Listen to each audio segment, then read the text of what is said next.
Welcome to the Oxygen Advantage podcast with your host, Oxygen Advantage founder Patrick McKeown. With the Oxygen Advantage podcast, we aim to show how functional breathing is an essential part of a healthy and well-balanced lifestyle. Each episode, we meet experts in their field from around the world and talk about their lives, their experiences, and how they learned the importance of breathing. Join us and get inspired. Get the Oxygen Advantage.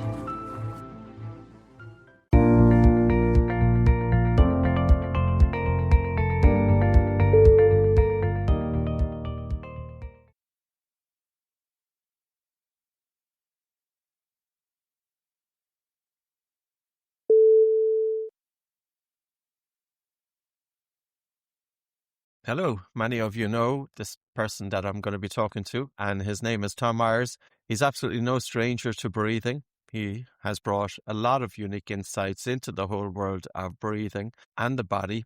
Tom, you're very welcome. So you're joining us from Maine. You're telling us there's a blizzard, so hopefully we can get through the next hour without too much interruption. Huh? Great. I certainly hope so. The snow is just beginning, and the wind is just beginning, and we don't usually lose power around here until things get very hairy, and so okay, it's not like Ireland. We lose power at the slightest kind of couple of snowflakes coming down. The whole country goes into crisis mode. You're a long time doing what you're doing. I'd love to get your backstory just a little bit, because you seem to have come from a number of different backgrounds, brought it together, and come up with a unique insight. Well, I've also just been at it for a very long time. This is I think my 50-something year in practice, and in fact, I have not had a practice for the last 10 years. I've been running a school, but still doing a lot of work. So the insights have been gained over a long period of time. I grew up right here in Maine, in the nature, and I think that was really important for me. I was a lonely kid and an awkward kid, and what they called in the 50s a sissy, because I didn't have interest in either internal combustion engines or baseball. And if you weren't interested in internal combustion engines and baseball, you weren't a man in the 1950s, and I was not a man. And I'm really glad that the gent has come forward, because it's loosened me up a great deal to enjoy the feminine inside of myself. I'm still a sissy at 76. Well, you look great for 76. Well done. So obviously you're doing something right. Yeah. I don't know. Good genes, whatever. I just haven't. I recommend being interested in what you're doing, because I still feel middle-aged. I can feel my age coming, but I still feel middle-aged. And anyway, I was slated for the Ivy League. I ended up at Harvard University and dropped out of that after 2 years. We're talking about the time when Martin Luther King was shot and Robert Kennedy was shot, and the whole revolution was in the air in a big way in the 1960s. And I came down on the side of environmental stuff, and I went to study with Buckminster Fuller. And Buckminster Fuller was my first big teacher in science, I suppose. And he taught me to think in wholes. We're going to actually use an idea of his when we start talking about the rib cage here, because this is a tensegrity. Let me get far enough away so you can see it. It's a tensegrity structure, and all the sticks are floating, and they're all held in place by the rubber bands. This is called tensegrity engineering, and it's my suggestion, especially for the breath and the rib cage and the biomechanics, that if you try to do the biomechanics of breathing in terms of leverage, and we'll do it today, but if you try to do it in terms of leverage, it doesn't really work. The idea is more of a box. The box is held in place by a bunch of ligaments, muscles, and fascia and membranes, and that box expands and contracts, from the moment you come forth from your mother to, everybody dies on the exhale. So in between, cannot have the heart pump, can't stop for more than a second or two, and the breathing pump can't stop for more than a few minutes without great danger to the nervous system, which is by far the most sensitive little mice of the system in there. And I guess we'll talk about a lot of ways in which the breathing and the nervous system are connected, some from your work, from mine. And the other thing is, like, your 50 years of experience, have you seen changes in breathing patterns? In other words, are you seeing things today, or things are being reported today that didn't exist to the same extent 50 years ago? Respiratory rate, the prevalence of dysfunctional breathing, the prevalence of oral breathing. Do you think things are getting worse? Yes, I do think things are getting worse. Yes. I think there are, I don't know how far afield from breathing you want to go, But there are a lot of forces in the world that are moving us toward anxiety. And the main one of that is a mismatch in our genes between the world that we've created. I call it, we made a zoo and now we live in it. Yeah. So most of the effects on the breath are from making the zoo and then living in it. And we've been living in that zoo, if you want to mark that zoo from the beginning of the agricultural era, 1,000 years ago. Before that, we were really Paleolithic. Our genes were made, for better or for worse. I'm not saying it's good or bad. I'm just saying our genes were forged in that paleo environment. And then we lived in an agricultural environment, and then we lived in an industrial environment, certainly an urban environment, and now we're living in an electronic environment. I live out here in Maine in a tiny farm that, got something from Sears Roebuck once a year, but otherwise lived on their own. And I'm as addicted to my phone, email, and, the world of electronics as anybody way, way out here in the country. We now live in a different kind of zoo than we've ever lived in before. And yes, that's affecting breathing, that's affecting anxiety, and thereby affecting breathing. And so we have a mismatch between the genes that grew us up in the Paleolithic era, where let me just give one example. The common one that we understand is we have genes that say, eat everything in sight, eat and all the sugar you can find. That's what our genes say, because there wasn't a time. Only if you were the chief did you have enough food all the time for eating. But now we live in a food abundance. It's not good to have genes that say eat everything in sight. And we're dealing with that as a society. Okay, and it's okay, and this is the thing that relates to breathing and biomechanics, it's okay to have genes that say be lazy. Don't move. Don't expend extra energy. And those are good genes to have when life requires you to be energetic from dawn to dusk. Yeah. Everybody sat around. They say sitting is the new smoking, but people have been sitting around since the Paleolithic times. It's the sitting in chairs and sitting for so many hours a day without a stop. Ancient people could never do. So we have genes that say be lazy, and now we're in a time where you can be lazy.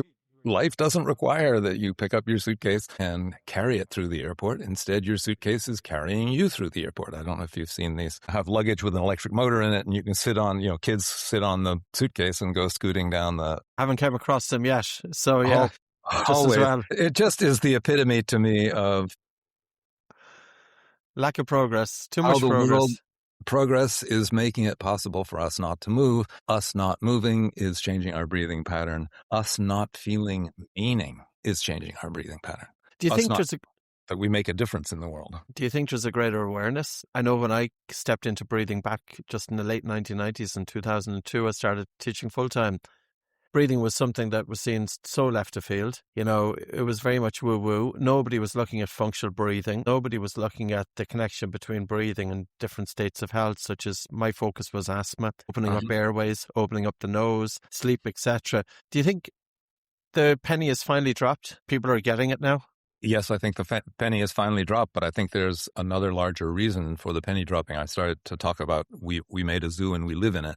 Another way of saying that is among the animals that we domesticated are humans. We domesticated horses, we domesticated dogs, we domesticated chickens more or less, etc. And in that process, we domesticated ourselves into the agricultural era. And that all animals that are domesticated, it has to do with the neural crest genes that form in the front of the head. I don't want to go into all the nerdiness of it, but every animal that's domesticated gets a narrower jaw, gets a narrower face, gets a narrower breathing pattern. We'll go into this, I'm sure. In the conchi of the nose, a wild cat has a big jaw. A domesticated cat has a small jaw. A wild wolf has a large jaw. All those little yappy dogs have tiny jaws. And the same thing has happened to us, that our jaws are getting demonstrably smaller, and therefore we need so much orthodonture, which really wasn't necessary in the Paleolithic era.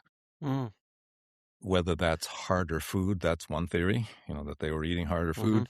Therefore, the epigenetics of gnawing on wheat that hasn't been ground to the finest flour, so you're chewing on harder stuff. All of that has made a difference in our jaws. That's one theory. And another theory is just this genetic one, that we're doing the same thing that animals do.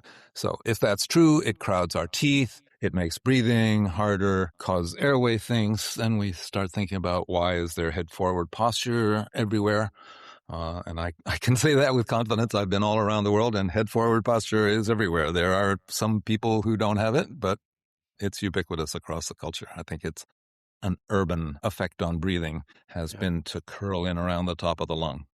Yeah. Maybe you have some more insights into how that came. Who inspired you first in the 90s to get into breathing? I had my own issues, so I would never have got into this business unless I had asthma, stuffy nose, sleep, and I never put it all together. And I had terrible concentration, and that they normally go hand in hand anyway. You've looked at this, you looked at the connection between the emotions and the breath, but also I've got a huge interest in the whole area of everyday breathing and how it impacts sleep. And you pointed, I wasn't aware that you were aware of course I should have been aware, that the human face has got smaller and the airways have got smaller and narrower, to the point that 936 million people are estimated to have sleep apnea on this planet. And this is a train wreck ready to happen. Whenever this takes place, we can't mess with this airway here. This is key. And if this is getting smaller, that's a big problem for the human species. But I don't want to kind of be too negative here. But yeah, I came into it. I learned how to breathe through my nose, decongest my nose. It was the work of Dr. Buteyko, a Ukrainian physician, back in the 1950s. Correct. That's where I started. That's and from that. But I think he had a phenomenal observation. Like you said that stress changes breathing and breathing changes stress. Well, he said that people who are sick don't breathe well. And he asked, is it their sickness that is causing them not to breathe well? Or is it their poor breathing pattern which is feeding back into their sickness? And that was it. So, and he looked at it from the point of view of the biochemical dimension, hyperventilation, faster breathing, harder breathing. You're looking at it primarily from the biomechanical point of view. Where is that person breathing? Are they using good recruitment or optimal recruitment of the diaphragm, or are they upper chest? However, there's a correlation. There is a link between the two. When one is off, the other tends to be off, even though research says the correlation isn't that strong. But if you look at people with poor breathing of the diaphragm, breathing upper chest, they typically breathe faster, harder, irregular. They have a short breath hold time. They often feel that they can't take a deep breath. Is that a biochemical problem or a biomechanical problem, or both? Breathing is just complex, isn't it? Yes, breathing is complex because it hovers on the fulcrum of so many things. If I can go off, I actually want to get back to how I got into this and how you got into this. But this thing about breathing as being the fulcrum, we can take a conscious breath or an unconscious breath. In order to get out of the unconscious breath pattern that you had when you first discovered this, you had to take conscious control of your breath and change the pattern, yes? And you can do that. And generally, a lot of mammals can't do that. A lot of land mammals don't control their breathing consciously. It is controlled for them unconsciously. Now, as soon as you sleep, you breathe unconsciously. As soon as you're listening to me and not thinking about your breathing, you breathe unconsciously. But now I made you think about your breathing, so maybe you're breathing consciously, right? So we hover right on that thing right on that edge between a conscious and an unconscious breath. And interestingly, the conscious breath is a characteristic of sea creatures, sea mammals. A hippo has to be able to breathe. What this thing is putting a hand in there because I'm actually just saying one. They have to do conscious breathing all the time. A seal can't take an unconscious breath. A whale can't take an unconscious breath. It will die because it would be underwater. They have to consciously come up. Dolphins famously sleep on one half of the brain while the other half keeps them alive, and then sleep on the other half of their brain while the first half keeps them coming up to breathe when they have to. But you can't teach a dog to talk. It's really hard to get a dog to be able to talk, but you can teach a seal to talk. There was a famous seal in Boston Harbor here that would shout greetings from the water at people in boats, and he knew particular people and all of that. Why? Because and a seal is a Seehund. In German, they're a sea dog, so they're very much like a dog. And yet you can teach a seal to talk, but you can't teach a dog to talk because a dog never consciously does its breath the way a seal has to consciously do the breath. So voice control that we humans have may have come from our time on the seashore. Being a person who lives on the seashore, I like this idea very much that humans grew up on the seashore and learned their breath control on the seashore, because not even baboons and monkeys have that kind of breath control. So the fact that we got to get to the seashore that happened early in human development, that we got the protein and therefore the bigger brain, the proteins and the fats that came from the omegas of the fish and the shellfish on the side of the sea, and that by going in the water we learned breath control that allowed us to have a voice in a way that other monkeys shout. They don't have a voice the way we have a voice. It's amazing because we have some of the features as well of a diving response that a seal has. We have a spleen, and when blood oxygen saturation drops, the body senses that and the spleen starts releasing red blood cells into circulation. And also the heart will slow down when we do a long breath hold. Blood is diverted from the peripheries to the heart and brain. So yeah, it's amazing that we did spend some time foraging for food on the bottom of the seafloor, huh? Yeah, I think so. And that may have a key to why human breath is so different, number one, and two, why it's so subject to all these different aberrations that you were talking about that affect 10% of the people on the planet. And yes, if these tendencies towards our electronic era and separation from nature and long periods of sitting and, not the same dedication to movement that we've had in previous generations, people need to learn how to think of the list of things that people, animals, need to learn how to do right now. How to sleep, how to breathe, how to walk, how to stand, how to eat. All of these things have been so disrupted in our system that none of them come naturally. You're an early one. James Nestor came out with that book on breath, which I'm sure helped you a lot. I definitely put an awareness. There's an awful lot of crossover between both our worlds, James Nestor's world and our own, in terms of what we speak about, which was great. Finally getting it out there, I needed James's book to give us that bit of a helping hand. I just got back from a conference on tongue tie, which is a new medical sort of phenomenon, but it's an old problem of the tongue frenulum being too tied to the bottom of the mouth that the baby can't latch. Yes. And so that causes all kinds of nursing problems. And it goes all the way from midwives who would keep a long 15th century in France and just cut that thing so the baby could latch right away. Now there are people claiming all kinds of things for this. I think it's part of this same narrowing of the jaw, that the central line here. There's fascia almost all the way up the whole body. Where your tongue touches the top of your mouth is the only place there isn't a central frenulum, and there isn't a central skin. Right down through the middle of your brain comes a big piece of canvas called the falx cerebri, which is a piece of fascia that divides the right hemisphere from the left hemisphere and goes all around the brain to the back. And then there's a tube that goes down. Why was I saying this? This down through the head, down through the nose. As you know, there's the nasal septum. That's a continuation right from that falx, and down through the tongue is a septum that is continuous with the fascia right down through the voice box, right down to the heart. So this whole thing right in here that forms embryologically, it's an amazing feat to make a face. And there are obviously differences in anatomy from person to person, but there are changes in the physiology which are just due to the fact that we live in a zoo. Where do you want to go from here? What to do to fix it? What you're doing. Where even to start, Like if we think of the most fundamental basics of breathing, which I often feel was overlooked, breathing through the nose in comparison to breathing through an open mouth. And it doesn't take rocket science. If you have your mouth open, if you look into it, there's nothing inside the mouth that does anything for breathing. What is in your mouth, your teeth, your tongue, your hard palate, your soft palate, your gums, nothing there for respiration. But yet, 25% of kids, studied children, are persistently mouth breathing. 50% of the adult population during sleep are mouth breathing. And there's no real figures for adults during wakefulness. Number one is there's no definition of what mouth breathing is. But say, for example, when we're thinking about to dive from here, and you're thinking about forward head posture, if the mouth is open, the tongue isn't able to rest in the roof of the mouth, and as a result, then the tongue is in a low resting posture. It's going to encroach the airway, so that it makes the airway narrow. So in order to get the tongue out of the airway, you push your head forward. But the other aspect of that's so simple, but mouth breathing that's been overlooked, if you look down at your chest, Tom, if you look down at your chest and take the breath through your mouth, and I'd love to know your take on this as to what might be happening. If you take a breath through your mouth, what do you see in terms of the engagement? Is it more upper chest and less recruitment of the diaphragm, or is it the other way around? What do you see? Take a big breath through your mouth. Yeah, it's lower when you breathe through the nose. It's higher when you breathe through the mouth. And do you know, Tom, this has hardly ever been studied. Very few researchers have looked at the connection between the nose and the diaphragm versus the mouth and the upper chest. And yet I often feel then that the biomechanics of breathing is going to be impacted if one is allowed to persistently mouth breathe.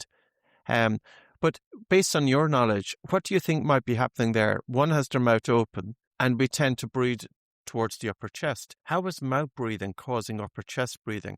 How is nose breathing having better recruitment of the diaphragm? It's pretty amazing. Yeah, there are so many reflexes involved. I can't even speculate as to how many.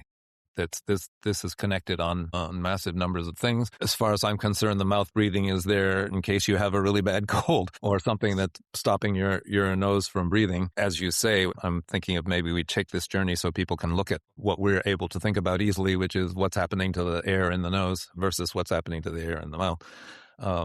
Shall I put a few slides up? Yeah, absolutely. Are you able to share there? I'm looking for where the share button is. Yep. I don't know what this thing is. I'm not used to your... Well, let's see if I can get to a place where we could see this. I can see it there. Yeah, good. So let me go back as far as the rib cage. No, I'm going back for the whole thing. Because this... Are you now able to see a video? Yeah, perfect. Great. So very interesting. Biomechanics of breathing is that you have a piston going on. Let's just be simple about this, and you feel free to complicate me whenever you want to. There's over 100 joints in the rib cage, and all of those 100 joints are moved by the motion of breathing. You can't see the diaphragm in this film because it's so thin. What you're seeing is the liver and the spleen and the stomach and the heart beating. And you might notice that the heart is not pulled down very far. So there are really two domes in the diaphragm, and they're moving down. And that moving down is moving the lungs down, not the heart very much, but both lungs, which you can hardly see. They're black in this thing. And then the whole organs are moving down and moving up. Your kidneys are moving a half a kilometer a day with the breath. Your kidneys are riding an elevator up and down the psoas muscle, and it's 5 centimeters of breath, and that's 17,000 times a day. 119 joints are being moved. Your breath is so central to your body, and we pay no attention to it, and it works pretty well on its own, but not that well. The last thing I want to say about this is think of it as a piston. The organs are a piston that are going down in the body on the inhale, back up. And the rib cage and the belly wall and the spine are the cylinder around the piston, and that's going up. You can see the ribs going up when it starts again. See the ribs going up on the inhale, diaphragm down on the inhale, and then see the ribs coming back. Now, people, as you know, there are many people arguing whether how much should the ribs move, and we'll talk more about diaphragmatic breath versus rib breathing as we move on. These are things that your audience already knows. I call breath as the essential element in vitamin M, which is vitamin movement, because you're doing this 17,000 times a day. There's no other movement that you repeat 17,000 times a day that we know of. And you know what's certainly fascinating as well, when you were talking about as well the movement of the liver, that every time the diaphragm is moving, it's massaging the internal organs, it's helping with lymph drainage, etc. as well. There's a lot going on there. A lot going on there. So that whole idea of the organs moving down as a piston and back up, and the rib cage moving up as a cylinder and then moving back down on the exhale, to have that be a really smooth gliding operation is what I'm looking at for the biomechanics of breathing. And if you hold yourself in a funny place, in any place, either because of unexpressed anger, for instance, in the left-hand picture by Kellerman, or in depression, as in the middle picture, or in the startled response, which is a famous photograph from an Alexander teacher taken in London, of a guy just before and just after they fired a blank pistol behind his head. And so you see the startle there, and you see what it would do to breath. And the startle response is usually resolved within the first few months of the baby being born, sort of dissolved into the rest of the neural soup. But for some people who got really scared early on and stayed that way, didn't come out of the threat, then you see this kind of pattern starting that head forward posture, the airway thing that you were talking about, restriction, from a very, very early age. And it stuck into fear, and it's stuck into the breathing pattern. And in my world, it's a shortening of what I call the superficial front line, which is the fascia and muscle that run up the front of the body. We talked about the rib cage. I work on a 9 chakra system with different things in it, but my biomechanics of breath are very much you're thinking nose down, and I'm thinking pelvis up a lot. So what kind of support is the pelvis offering the diaphragm? Is the pelvic diaphragm offering to the respiratory diaphragm? And you see a few of the very many patterns that are out there that don't support it. Wilhelm Reich talked about the way that those patterns express in the body are expressive of different emotions. I don't know how far I want to rely on such typologies, things, but clearly you have this whole column there. You can see the piston of the organs in the middle, and that's going to move down. That whole set of cavities is going to move down, and the rib cage around it is going to move up. Now, let's start with your area here. The air comes through the nose, comes into this mucousy passage, and there are openings into the sinuses and into the eustachian tube that you can see there. And you can see that they've cut the 2 conchae that come down through the middle. So this is probably a picture that you use. It's certainly a picture that I use. And it was what I was thinking of when I said there's a division all the way down. If we start at the top of the head, there you can see the fabric going down between the 2 halves of the brain. That becomes part of the septum. And as you said, only where the tongue touches the roof of the mouth is that cycle broken of a division down through the middle of the body. It puts me in my Tai Chi teachers who always said, put your tongue on your roof of your mouth when you're practicing in order to complete that circuit. That's that was the question I was just going to ask you.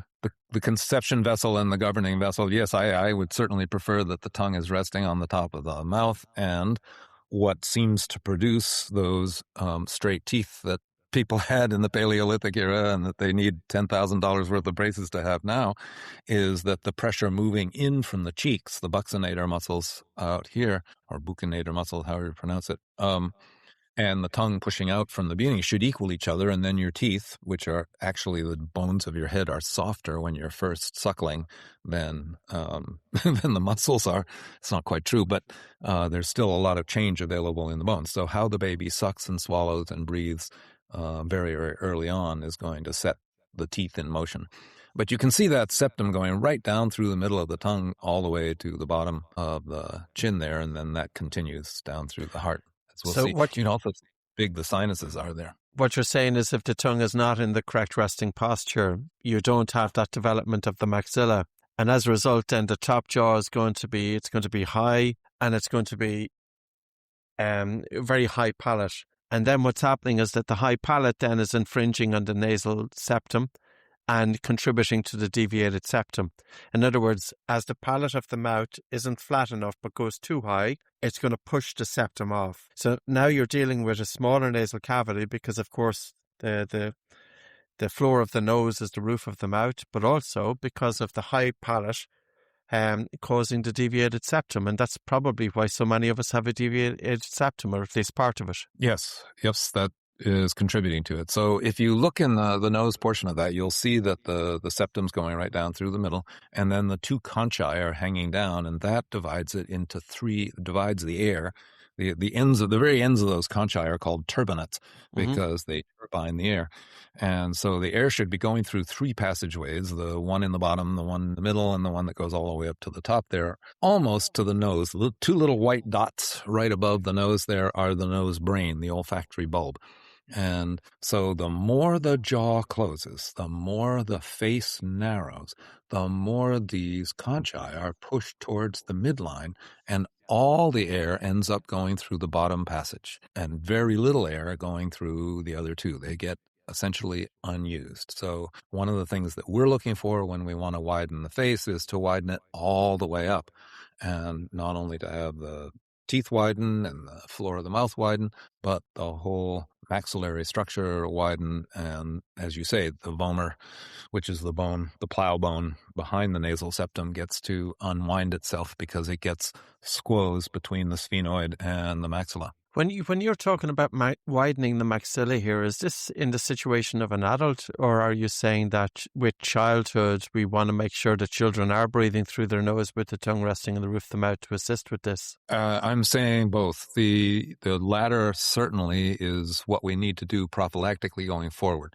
What I do with adults now, it's quite amazing to me how much adults can change in some of these deviations at the top of the palate. Some people have ridges, and you're from the mouth from doing intraoral work, and we also do intranasal work going up into the nasal passage. Let's see if I have the skull here. That's the idea that air and food get confused in the human being, right? Air is going to go down the front to your lungs, and food's going to go down the back to your stomach. It's for those of us who like to talk and eat at the same time, it's not good. No, I don't have the thing, but let's stop can here I come back to that, Tom? Because I was at a conference in the States, and God, I can't remember his surname, Glenn. He was a physical therapist, but he had put his thumbs into my palate, helping to expand the palate, but also his little pinky, his small finger, into my nasal airway, just pushing up, just gently working on it. And I could really feel a difference to the septum. And I wasn't aware that this could be possible, because normally when people talk about opening up the nose for better breathing in and out through the nose anatomically, they're thinking about surgery. But this was a non-invasive approach, and that's what you're talking about here. So yes, there are two non-invasive approaches. One is with a finger, and the other is with a small balloon. And this is a more chiropractic approach, and it's more sudden. But they kind of put the balloon up into each of these passages and then suddenly blow it up. So it's a little more violent, but it can do some really good things to open up people's noses who have been closed for a very long time. I do what I can with adults. It would be a whole lot better, and you can get more changes in adults than you think, but it still would be better if we started with the children because they're much more malleable at that age.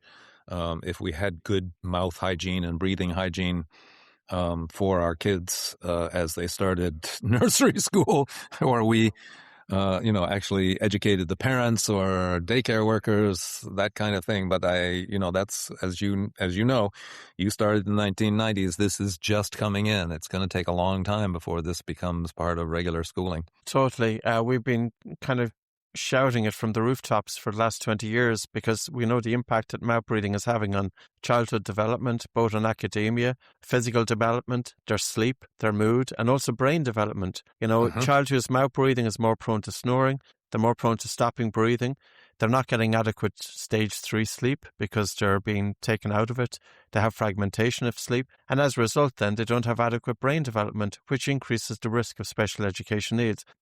This is so simple when you break it down, the stuff that we're talking about here, but yet we've some way to go with that. So I would love more physical therapists and physiotherapists to be able to do this with their hands in terms of opening up the space in the nose anatomically, because here's the thing, if one feels that they are not getting enough air through their nose, they're not going to breathe through it. And this could be a combination of rhinitis, or it could be, say, for example, anatomical. But certainly being able to help open up the space from an anatomical point of view is huge. Yes, and that can be done. And getting back to your original question, it can only be done in a limited way in adults compared to the way that it could be done in children. How that gets into the educational system, how that becomes part of the national set of health concerns. So I just time will do it. And the unfortunate thing is it's getting worse, so time will do it because it's getting worse. More people are having apnea. I've been in business for 50 years now, and people were not having these problems when I first started out. There are more diseases of stress in general, and it's up for grabs whether that's what's affecting breathing or breathing is affecting that. Or both. It's a circle, so we all enter that circle somewhere. Yeah, totally. I appreciate yours as you appreciate mine. Yeah. The connection then between the nose and the diaphragm. So you spoke that during rest, the diaphragm. I didn't realize. I always thought that the diaphragm moved down by about 2 to 3 centimeters during rest and about 10 to 15 centimeters during physical exercise. You said that the liver is moving 5 centimeters. So kidneys are moving. The kidneys. Yeah, and the kidneys are underneath the liver, so the liver's moving more. The kidneys are moving less than that. Mm-hmm. The center of the diaphragm under the heart in quiet breathing only moves a half an inch. Okay. And the center under the domes moves 5, 6, 7 centimeters, depending on what kind of breath you're taking. But it's essentially 2 domes. Let me get down to the diaphragm here. I'll just get there by means of this. Mm-hmm. Everybody talks about the axial skeleton and the appendicular skeleton, but I think there's also a visceral skeleton. This is an idea I borrowed from John Zahorek. And if you look at everything from your eyes down, it's an arch. You've got the zygomatic arch, you've got the maxillary arch, you've got your mandibular arch, you've got the hyoid and the cricoid and the laryngeal and all the cartilages, tracheal cartilages down. And that's not usually represented in the skeleton, but that represents the skeleton of our viscera, the skeleton particularly of the breathing system. And that it is a series of arches. It's left over from the gill arches, and the tissue that can get the oxygen out of the medium, in this case the air, is done down into these 2 little pouches, and you need an upside down tree to get there. And so we have this upside tree in our lungs. Beautiful structure. When you see there was a cast probably done on that image of the left of a human lungs, and you can see the extent of it. Like, it's pretty amazing, isn't it? All of the different bronchioles, and they would be running into the small air sacs in the lungs. Yeah, It's an amazing. And the small air sacs. So small air sacs take up a tremendous amount of area, like the leaves on a tree. I love this idea that our lungs actually are our leaves. If we thought of ourselves as a plant, the lungs are the leaves out to the sunshine, but in this case, out to the oxygen. And therefore, they need the maximum amount of space they can get. So it's amazing how much area is packed into those very small things up at the top of your chest. Yeah. But and they're surrounded by bags. I get very excited about these bags, the visceral pleura and the parietal pleura, but I'll not get excited about them this morning. There's all these joints in this, and here's the diaphragm. So the diaphragm is, let's see what's next on that. No, the diaphragm is 2 domes, not 1. In my conceptioning of it, and not just mine, other people's. And it's the only muscle that changes its origin and insertion halfway through the motion. And a lot of people don't understand this, and they talk about diaphragmatic breath and a chest breath. And a chest breath is still a diaphragmatic breath. So stay with me here. For the left picture, the origin of the diaphragm is all around your ribs, starting from the point of dagger at the bottom of your sternum, all the way around the edge of the ribs, all the way around to the back, and what you can't touch is on the front of the spine there. And that's the origin. The muscles of the diaphragm, the muscle fibers of the diaphragm, start to contract. Now look at the muscle fibers of the diaphragm. They're mostly vertical. They're not horizontal. They're mostly vertical. What's horizontal is the fascial stretch in the middle. It's called the central tendon of the diaphragm. And I've made it a little diagrammatic there because there are some muscle fibers in it. But essentially what's under the lungs is fascia, and the diaphragm pulls down, the ribs stay static, and that pulls air into the lungs. But as we just said, it's not coming down onto nothing. It's coming down onto your liver. It's coming down onto your lunch. It's coming down onto whatever. And so pretty soon that pressure equals, pressure pulling down equals the pressure pushing up. And then what happens? Then you go to the right side of the picture, that central tendon, those 2 domes of the central tendon that are marked with O now become the origin because they're the fixed point. And the ribs lift up in the familiar bucket handle and then at the top pump handle motion. All the motions of your body in breathing are made by the diaphragm. Very little is made by the intercostals. Very little bit more. Very little is made by the intercostals. A little bit more is made by the anterior scalenes muscles, or the scalenes themselves. Otherwise, it's all diaphragm. And people don't realize that the diaphragm is moving the ribs. And so in the first half, the ribs are the origin and the diaphragm pulls down on the lungs as the insertion. The second half, the domes are the origin and the diaphragm continues to contract, but instead of being able to pull down the domes because they're pressing down on your guts, it lifts up the ribs in the Venetian blind, bucket handle, whatever name you'd like to give it. I would love people to be more familiar with that idea in this other picture. Okay, yeah. Anyway, let's get to. I can't see you, so how do I stop sharing something like that? There we go. That's really good. So I was looking at that. So you talked about, okay, the diaphragm is the main breathing muscle. The intercostal muscles don't do a whole lot. The scalenes don't do a whole lot. But in the case of somebody with faulty breathing from a biomechanical point of view, how might that be recognized? Because normally if one was to do, say, the high-low test, which is a visual observation of whether the person is breathing high or low, it's to determine if there's free movement of the diaphragm. Is there a better way? Would it be helpful if the hands are either side of the lower ribs, that you push your ribs outwards as an indication of degeneration of intra-abdominal pressure? Simple things that our listeners will be able to take away. If they look at their breathing, how might they get an idea without, of course, going to a physical therapist, a physiotherapist is one thing, but just getting an insight as they're sitting listening to this? Yes. So you want to measure two types of breath, so-called tidal breath, which is about a half a liter, which is observing their breathing. It's helpful to observe with fewer clothes. Those of us who are body workers, if you don't, I'm a body worker, so people take off their clothes in my presence, so I get to see them breathing without their clothes.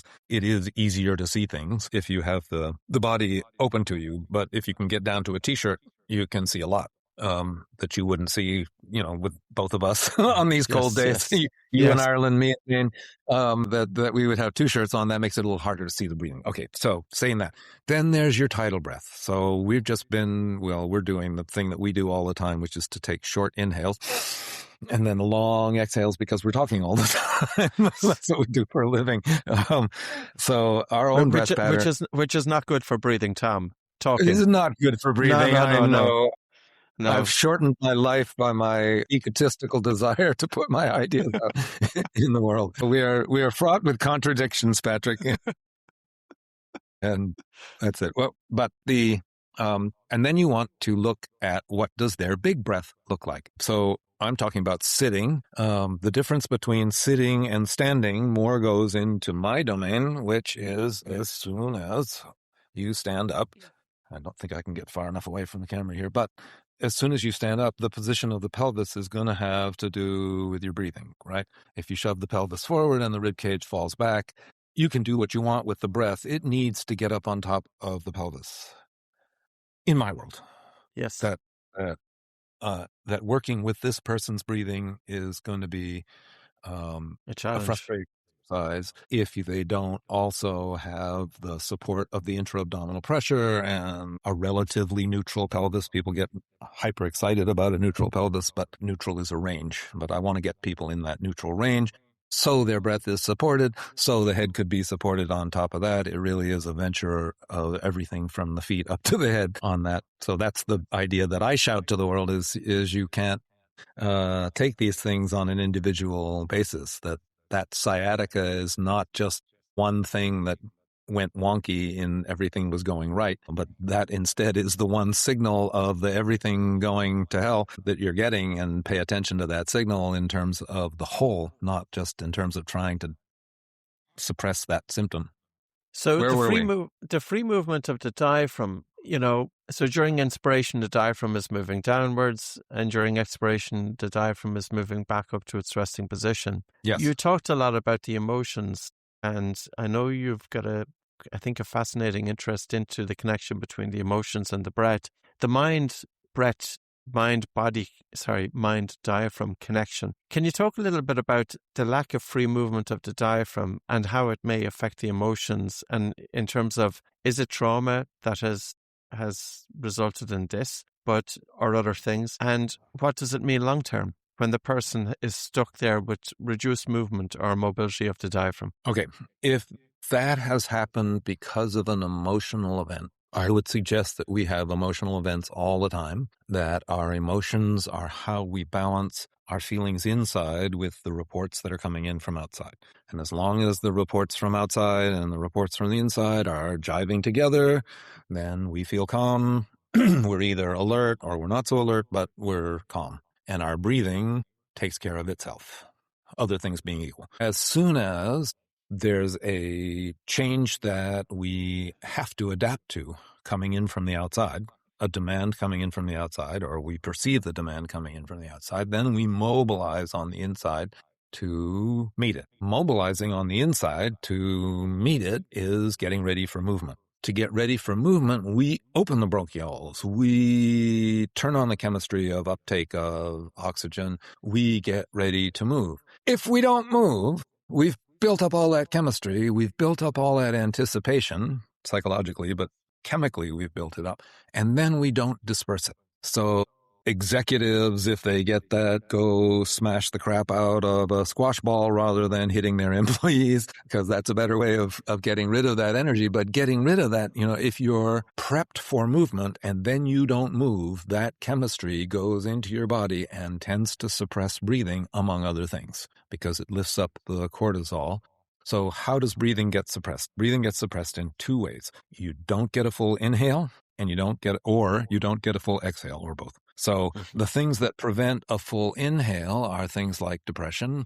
The ribs are held down, so we don't get a good inhale, or the diaphragm is in a crappy relationship to the guts and really can't push down against it. So what you're talking about in terms of the free movement of the diaphragm,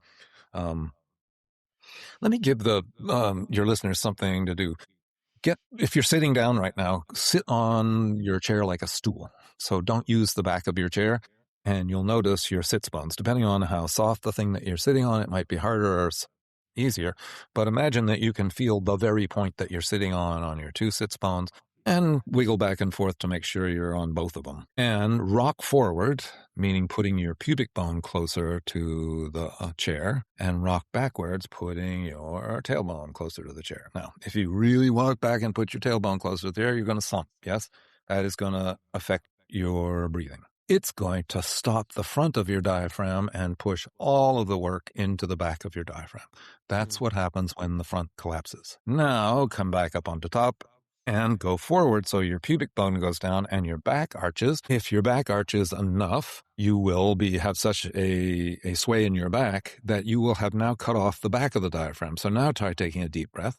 That's all going to happen in the front. You have demobilized or used up the slack in the back of the domes, and you can only use the front of the domes. Fall like this, you can only use the back of the domes, you can't use the front of the domes.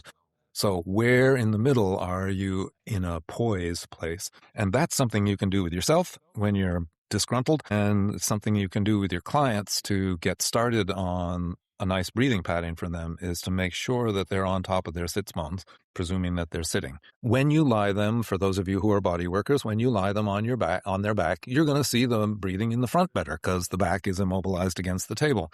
When you put them on their front, better put them in child's pose where their knees are up under their belly, you're going to see the breathing expand in the back. It's a great way for those people who are like this, where their back is arched and see how open I am in front? Yeah, you're so open in front, but you closed your back to open yourself in front. And these people, well, we know, they are protecting their front, and that will have an effect on breathing, and that has an effect on the mind in a circular kind of thing. So I don't know which comes first. I certainly, in my own case, would see my self-image coming first and kind of shrinking to not be noticed or not to be told off. Something like that would have been the start of psycho-emotional thing that affected my breathing pattern. We all have them. It's a question of how easily can they be undone. And the more emotional they are, the more they're connected with love or faith or passion or something that is dear to your heart, the harder they are to find and take out. But it's the connection between emotion and breath is so much there. Almost every emotional release is accompanied by big changes in breath. temporarily as they're going through it, like a catharsis. And then more permanently afterwards, people so frequently say, oh my God, I had no idea that it was possible to breathe so much and so easily, because the emotions were holding them into a pattern. Every traumatic event, Patrick, is accompanied by a movement that didn't happen. Trauma is undigested experience. What does the digestion of experience look like? Well, it starts it comes into your body as a sensation. That produces a feeling. The feeling produces a thought or a concept of how it fits in your worldview. And then you result in a movement. You do something to escape, freeze, or fight. This is the fight, flight, or freeze idea. You do something to leave. Well, sometimes you can't. If you cut off the sensation, then it doesn't make it through to a movement. If it doesn't fit in your worldview and you just deny that it, never get past denial, you don't get to a movement. You get through all of those things, but the person is too powerful for you, or it was an automobile accident and you had no control over it. You didn't get to do the movement. So in every trapped breath is a sob, a sigh, scream, something waiting to happen, a movement undone.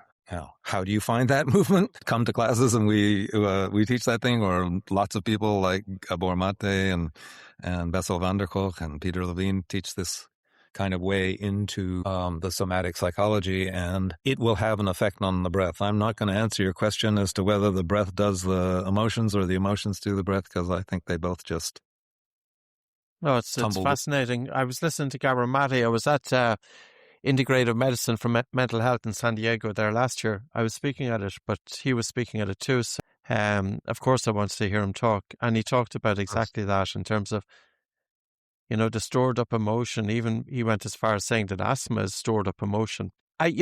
Tom, it's really, yeah. I think it's only fair to say some asthma is tied up emotion. Yeah. Yes. I mean, there's so many environmental things out there now, Patrick, plastics in our brains and all of that I'm not comfortable saying all asthma is just emotional, or all breath, problems that we see are all emotionally based. Some of them have emotional components to them. All of them have emotional components to them. Some of them big, but some of them it's mental, or it's genetic, or it's something else. But, Tom, everything that you said, I'm just sitting here and I'm thinking, the stuff that you're saying resonates with me, and I'm coming at it from a little bit of a different angle.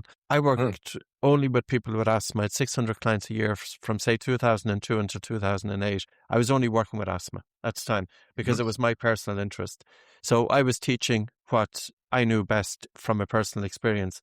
I addressed hyperventilation only. I didn't look at the biomechanics. I looked at how is this person breathing, how fast were they breathing, what's their tolerance to CO2.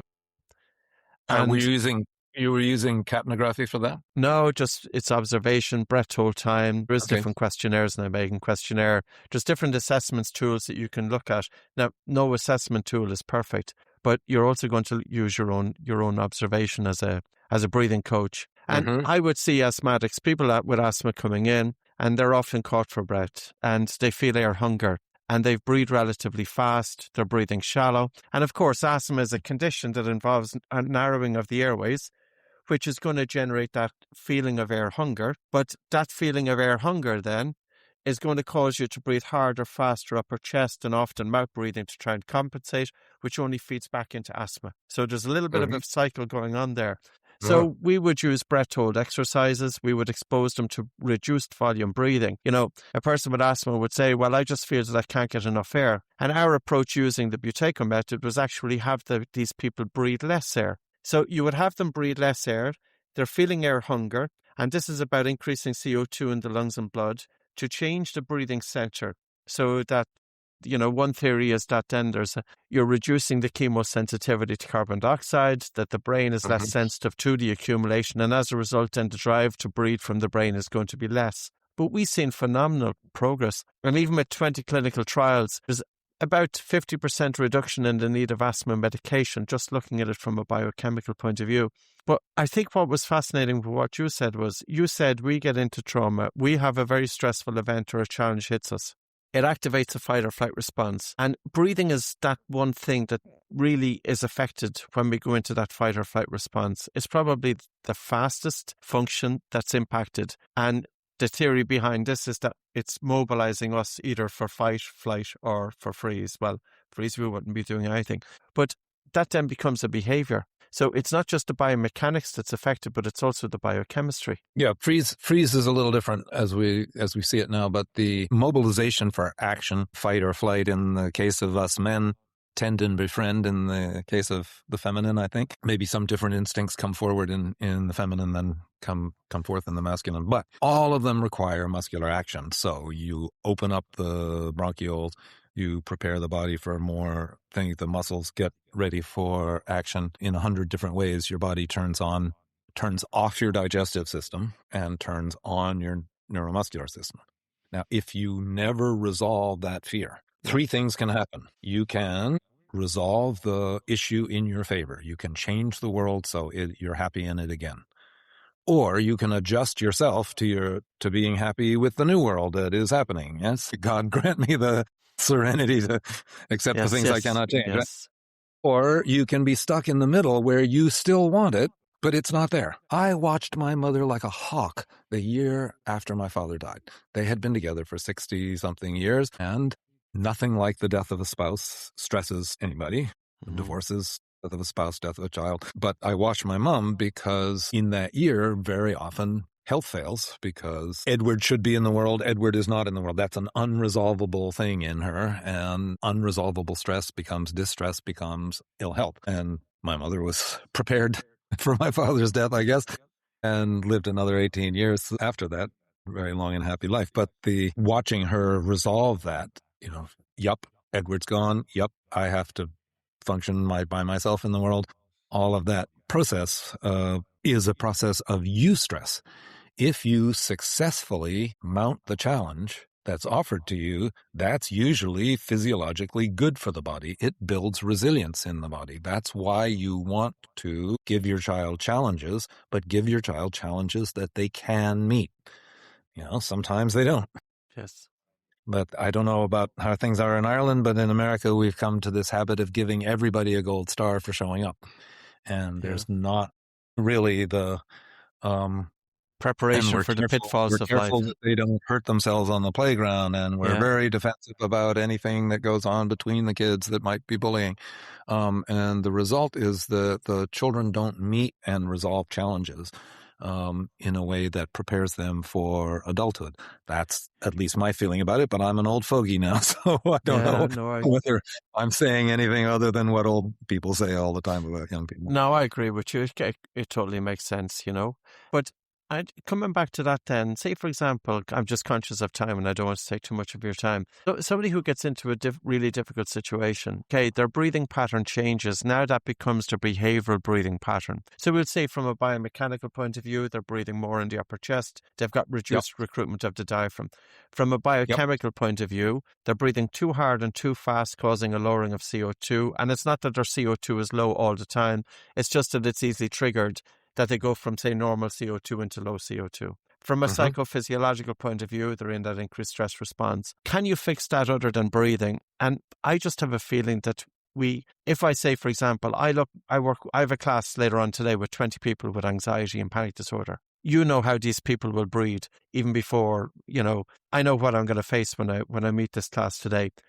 I'm going to see faster breathing. The ratio of the breath out to the breath in is 1-to-1. You're not having that nice soft breath in and that slow, relaxed, gentle breath out. There's no natural pause at the end of exhale. The person will be sighing frequently because they feel that they're not getting enough air. So they have a buildup of air hunger. Because of the air hunger, they're going to be breathing upper chest. Now, if I did all of the counseling in the world with these people, I don't think it's going to change their breathing. If we want to change a breathing pattern, we have to target specifically that dimension of breathing. So if it's a biochemical, biomechanical, psychophysiological. And this is the issue in terms of mental health. 75% of people with mental health issues are reported to have dysfunctional breathing. 75%. But very few of them are receiving breathing training. And the question about breathing training is, not all breathing is the same. What's your take on that? Because you kind of hinted on that from a psychological point of view, if you deal with the trauma, does it naturally change your breathing pattern?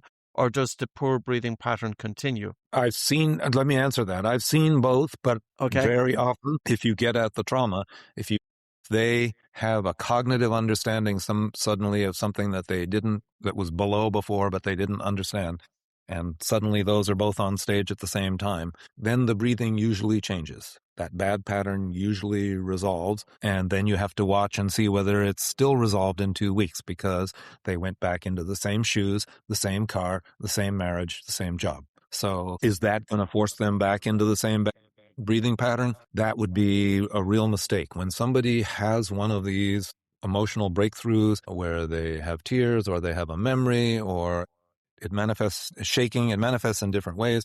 But when they have a breakthrough like that, they really need support to have that be the jump that carries them into a different physiology.